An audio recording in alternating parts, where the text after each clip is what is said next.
So మీకు collectorate మీద కూర్చున్నాం. వేమూరి ఆనంద సూర్య ఆంధ్రప్రదేశ్ రాష్ట్ర శంకరాచార్య స్వాగత కమిటీ చైర్మన్, భారత యాత్ర రిసెప్షన్ కమిటీ చైర్మన్ ఆధ్వర్యంలో ప్రెస్ మీట్ నిర్వహించారు. సిఎల్ రాజన్ భారత యాత్ర తెలంగాణ కమిటీ చైర్మన్ మాట్లాడుతూ అమరావతిలో గోధ్వజాన్ని స్థాపించి గోమాతను జాతీయ మాతగా ప్రకటించేందుకు శంకరాచార్య అవిముక్తేశ్వరానంద్ హాజరవుతారని తెలిపారు. ఆధ్యాత్మిక విశ్వాసాన్ని నిలబెట్టేందుకు రాజ్యాంగం చట్టాలలో గోవును రాష్ట్ర జాబితా నుండి కేంద్ర జాబితాకు మార్చి గోమాతకు జాతీయ మాతగా గౌరవం ఇవ్వాలని, గోహత్యను నిలిపివేసి భారతదేశాన్ని నిర్మించేందుకు గో ప్రతిష్ఠ ఆందోళన దేశవ్యాప్తంగా నడపబడుతోందని తెలిపారు. प्रवास किया, अखंड भारत को एक किया, सनातन धर्म को एकीकृत किया।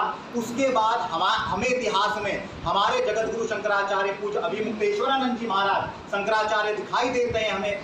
हमें गर्व होना चाहिए भावना का। हमारे प्रत्यक्ष होते हुए ऐसे शंकराचार्य जो नंगे पैर गाय के लिए चले, वो लगभग गोवर्धन से लेकर दिल्ली तक उन्होंने नंगे पैर पदयात्रा निकाली गौ माता के लिए, छाले पड़े पांवों में, लेकिन गाय के प्रति जो कष्ट है उसको लेकर हिंदुओं के सनातन धर्म के सर्वोच्च धर्म गुरु नंगे पैर चल रहे हैं। और सबसे बड़े धर्म गुरु आज पूरे भारत की परिक्रमा करेंगे और भारत को एकजुट करेंगे और पूरे भारत को गौ माता के लिए एक सूत्र में पिरोकर एकीकृत कर देंगे। और जैसे एक देश एक संविधान की बात की जाती है, ऐसे ही एक देश एक कानून होगा, गौ माता को राष्ट्र माता का सम्मान मिले। प्रवास किया, अखंड भारत को एक किया, सनातन धर्म को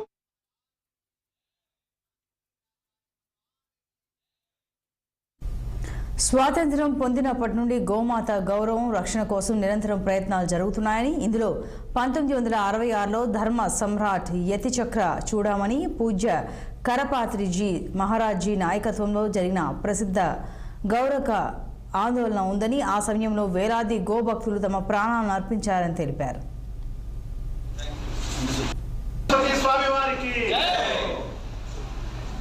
ఈ తరహా ఆందోళనల సరసన గోమాతకు జాతీయ మాత గౌరవం అందజేయడం, గోహత్యను నిలిపివేయడం కోసం పూజ్య గోపాల్ మణి నాయకత్వంలో ఈ గో ప్రతిష్ఠ ఆందోళన దేశమంతటా కొనసాగుతోందని, ఈ పవిత్ర కార్యక్రమానికి దేశంలోని 4 పీఠాల జగద్గురువుల ఆశీర్వాదం ఉందని తెలిపారు.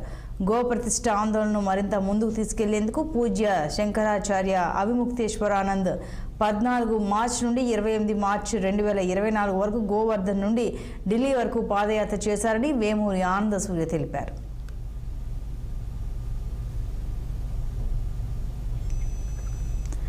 పూజ్య శంకరాచార్య అవిముక్తేశ్వరానంద్ నేతృత్వంలో గో ప్రతిష్ఠ యాత్ర 22 సెప్టెంబర్ నుండి 26 అక్టోబర్ వరకు జరుగుతుందని, ఇందులో భారతదేశంలోని 37 రాష్ట్రాల రాజధానుల్లో గో ధ్వజాన్ని ప్రతిష్ఠింపబడుతుందని అన్నారు.